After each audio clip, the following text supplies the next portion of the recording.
നമ്മുടെ ജനാധിപത്യ വ്യവസ്ഥിതിയിലെ എതിരാളികളെ ബ്ലാക്ക്മെയിൽ ചെയ്യുന്നതിനും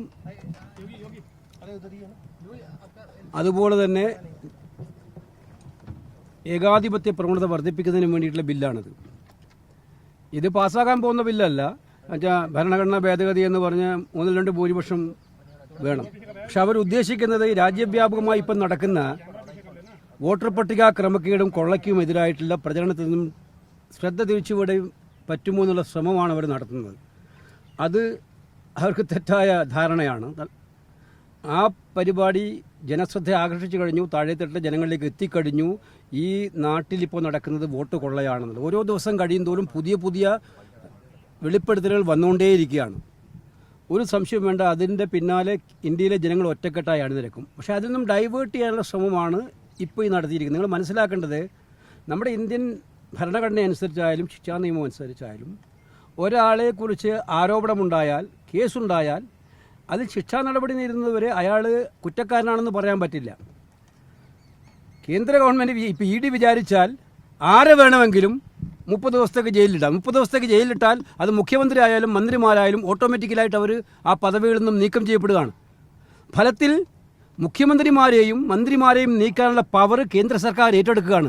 ജനാധിപത്യമായി തിരഞ്ഞെടുക്കപ്പെട്ട അവരെ നീക്കാനുള്ള പവർ ഇൻഡയറക്റ്റായിട്ട് കേന്ദ്ര സർക്കാർ ഏറ്റെടുക്കുകയാണ് ഇതിലൂടെ ചെയ്യുന്നത്. ഭരണഘടനയുടെ അന്തസ്സത്തയ്ക്കുള്ള എതിരായിട്ടുള്ള ശക്തമായ ആക്രമണമാണിത്. തമാശക്ക് അവർ പ്രധാനമന്ത്രിയുടെ പേരും കൂടി ചേർത്തിട്ടുണ്ട്. പ്രധാനമന്ത്രിയെ ആരാണ് അറസ്റ്റ് ചെയ്യാൻ പോകുന്നത്? പ്രധാനമന്ത്രിക്കെതിരെ ഏത് ക്യാബിനറ്റാണ് റെക്കമെൻഡ് ചെയ്യാൻ പോകുന്നത്? അപ്പോൾ ആളുകളെ കളിയാക്കാൻ വേണ്ടി പ്രധാനമന്ത്രിയും കൂടെ അതിനെ ഉൾപ്പെടുത്തുന്നത് പറയാം. ഇത് കൃത്യമായിട്ടും ഒരു കാര്യം കൂടി ഇതിൻ്റെ പിന്നിലുണ്ട്, നിങ്ങൾ മനസ്സിലാക്കിക്കോ. അവരുടെ ഒപ്പം നിൽക്കുന്ന സഖ്യകക്ഷികളെ വിരട്ടാൻ കൂടിയിട്ടുള്ള ബില്ലാണിത്. അവരുടെ ഒപ്പം നിൽക്കുന്ന സഖ്യകക്ഷികളെ ഇത് കാണിച്ച് പേടിപ്പിക്കാനും അതിനു വേണ്ടിയിട്ടുള്ള ഒരു വിരട്ടാൻ വേണ്ടിയിട്ടുള്ള ബില്ലുമാണ് ഇത്. ഇത് ചവറ്റുകൊട്ടയിലേക്ക് എറിയപ്പെടുന്ന ബില്ലായിരിക്കും എന്നുള്ള കാര്യത്തിൽ സംശയം വേണ്ട. ധാർമ്മികത എന്ന വിഷയമാണ് അവർ ഉയർത്തുന്നത്. അപ്പോൾ ബില്ലിന് ധാർമ്മികത നിയമമൂലമല്ലല്ലോ ഉണ്ടാക്കേണ്ടത് രാജ്യത്ത്. ധാർമ്മികതയൊക്കെ ഓരോ മനുഷ്യൻ്റെ മനസാക്ഷിയല്ലേ. അങ്ങനെയാണെങ്കിൽ ആഭ്യന്തരമന്ത്രിയായിരിക്കാൻ അമിത്ഷായ്ക്ക് എന്ത് ധാർമ്മികതയാണുള്ളത്? അദ്ദേഹമായിരുന്നില്ലേ ഗുജറാത്തിലെ ഏറ്റവും വലിയ ക്രിമിനൽ കേസ് പ്രതി? ആ ആഭ്യന്തര വകുപ്പ് കൈകാര്യം ചെയ്ത മന്ത്രിമാർക്കെതിരെ തന്നെ എടുത്തു നോക്ക്. ക്യാബിനറ്റ് മന്ത്രി, സഹമന്ത്രിമാർ അവരെല്ലാം ക്രിമിനൽ കേസിൽ പ്രതികളായിരുന്നില്ലേ? അവരംഗീകരിക്കുമോ? ഇപ്പോൾ ധാർമ്മികതയെക്കുറിച്ച് പറയുമ്പോൾ ധാർമ്മികതയാണെങ്കിൽ അന്ന് രാജിവെച്ചിരുന്നോ അവർ? എന്തിന് മോഡി മുഖ്യമന്ത്രി ആയിരുന്നപ്പോഴേ ഏറ്റവും വലിയ പ്രയാസങ്ങൾ ഗുജറാത്തിലുണ്ടായത്? ധാർമ്മികത നമ്മൾ രാജിവെച്ചോ? ധാർമ്മികത തീരുമാനിക്കേണ്ടത് ഓരോ മനുഷ്യരുമാണ്. ഞാനാണ് തീരുമാനിക്കേണ്ടത് ധാർമ്മികമായി ശരിയാണോ ഇല്ലയോ. ഇത് മാത്രമല്ല, എത്രയോ കേസുകൾ വളരെ വ്യാജമാണെന്ന് തെളിഞ്ഞു കഴിഞ്ഞു.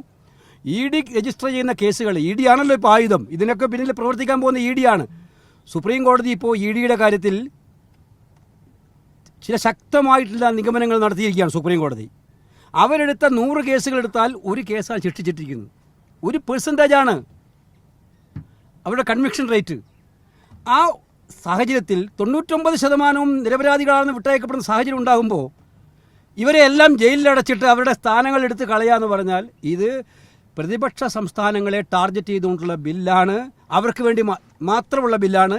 അവരെ ആ തിരഞ്ഞെടുക്കപ്പെട്ട ജനാധിപത്യമായി തിരഞ്ഞെടുക്കപ്പെട്ട സർക്കാരുകളെ അട്ടിമറിക്കാൻ വേണ്ടിയിട്ടുള്ള ഒരു ബ്ലാക്ക് മെയിലിംഗ് ബില്ലാണ് ഈ ബില്ല് എന്നുള്ളതിൽ സംശയമില്ല. ഭരണപക്ഷത്തിരിക്കുന്ന ഒരാൾക്കെതിരെയും 12 കൊല്ലമായിട്ട് ഒരു കേസ് കൊടുത്തിട്ടില്ലല്ലോ. അല്ല, അതാ ഞാൻ ആദ്യം പറഞ്ഞത്. ഈ ബില്ല് പാസ്സാകാൻ പോകുന്നതല്ല, ഇത് ചവറ്റുകൊട്ടയിലേക്ക് പോകുന്നതാണ്. ഇപ്പം ഇത് കൊണ്ടുവന്നിരിക്കുന്നത് ഇത്രയും വലിയ രാജ്യവ്യാപകമായി ചർച്ച നടക്കുന്നതിൽ ഹെഡ്ലൈൻ മാറ്റാൻ പറ്റുമെന്നുള്ളൊരു ധാരണയിൽ ഉണ്ടാക്കിയതാണ്. പക്ഷേ അത് അബദ്ധ ധാരണയാണെന്ന് 2 ദിവസം കൊണ്ട് വ്യക്തമാകും. ദില്ലി മുഖ്യമന്ത്രിക്ക് ഇന്ന് അടിയേറ്റൊരു സംഭവം ഉണ്ടായിട്ടുണ്ട്. ദില്ലിയിൽ നേരത്തെ കോൺഗ്രസ് എംപിയുടെ മാല പൊട്ടിച്ചിരുന്നു. തലസ്ഥാനത്തെ സുരക്ഷയെ പറ്റി കോൺഗ്രസ് അതിന് മറുപടി പറയേണ്ടത് അമിത്ഷായാണ്. ഒരു മുഖ്യമന്ത്രിക്ക് സ്വസ്ഥമായിട്ട് പരാതി വാങ്ങാൻ പോലും പറ്റാത്തൊരു നിയമസമാധാനമാണ് ഡൽഹിയിലുള്ളത് എന്നുള്ളത് ഇതിലൂടെ വ്യക്തമായി തെളിഞ്ഞിരിക്കുകയാണ്. നേരത്തെ സൂചിപ്പിലെ MPയുടെ മാല പൊട്ടിച്ച് പറിച്ചുകൊണ്ട് പോകുന്നു. നിത്യേന എന്നോണം ഇത്തരം സംഭവങ്ങൾ ഉണ്ടായിക്കൊണ്ടിരിക്കുന്നു. അതിന് സമാധാനം പറയേണ്ടത് ആഭ്യന്തരമന്ത്രി തന്നെയാണ്.